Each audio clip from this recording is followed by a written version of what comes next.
আল্লাহ, আমি 3 বছর হলো কোরআন তালাওয়াত করতে পারি না। আমার চোখ যে ভালো করে দিব আল্লাহ। আমি দুনিয়ার আলো দুল আল্লাহ দেখাতে কোরআন বই আল্লাহ তার নিগে আমি দোয়া করবি। অভাব আর দারিদ্রতায় যেন কেড়ে নিচ্ছে 70 বছর বয়সের বৃদ্ধা মরিয়ম বেগমের একটি চোখের দৃষ্টি।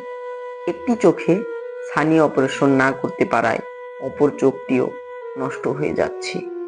টাঙ্গাইল জেলা ভরপুর থানাধীন যমুনার চরবর্তী স্থানে কালীপুর চরে মরিয়ম বেগমের বসবাস। মৃত স্বামী রমজান আলী বহু বছর আগে মারা যান।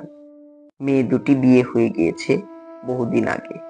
ছেলে সন্তান না থাকায় অসহায় বৃদ্ধার প্রতিটা মুহূর্ত কাটছে অভাব আর দারিদ্রতার সাথে সংগ্রাম করে। গত 3 বছর হয় একটি চোখের ছানি পড়ে গিয়েছে, যার কারণে তিনি কোরআন পড়তে পারছেন না।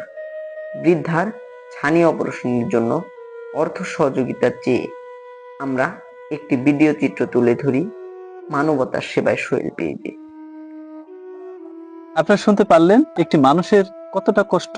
60 ঊর্ধ্ব এই অসহায় বৃদ্ধার মানুষ, দুটি মানুষ বা একের অধিক মানুষ যদি একটি মানুষ এই অসহায় বৃদ্ধাকে দুটি চোখের দৃষ্টি ফিরিয়ে দিন, একটু আলো ফিরিয়ে দিন, হয়তো এই অসহায় বৃদ্ধা আপনার জন্য পবিত্র কোরআন পড়তে পারবে।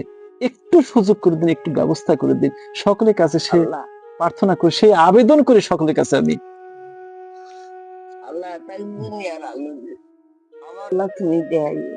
দেখি আপনার হাত দেখি, যেটা হাতে নিন। আসুন আমরা এই অসহায় মানুষটির ছানি অপারেশন করে তার পবিত্র কোরআন পড়ার জন্য একটু ব্যবস্থা করে দিই। আপনার মা, আমার মা, আমরা সকলে যদি নিজে মা মনে করি, তাহলে দেখবেন সেটা দায়িত্বের মধ্যে পড়ে যাবে। এগিয়ে আসুন, হয়তো আল্লাহ পাক আপনাকে কোনো না কোনো দিক থেকে ভালো রাখবে, সে প্রত্যাশা করে আমি এখান থেকে বিদায় নিচ্ছি। সকলে ভালো থাকবেন। সেখান থেকে এক প্রবাসী ভাই 15,000 টাকা অর্থ সহায়তা দেওয়ার প্রতিশ্রুতি দেন। এখনো ছানি অপারেশন করতে অসহায় বৃদ্ধার 30,000 টাকার মধ্যে 15,000 টাকার প্রয়োজন। অতএব উক্ত বৃদ্ধার চোখের ছানি অপারেশন করতে সকলে এগিয়ে আসুন। হয়তো আপনার একটু সহযোগিতায় অসহায় বৃদ্ধা ফিরে পাবে চোখের আলো।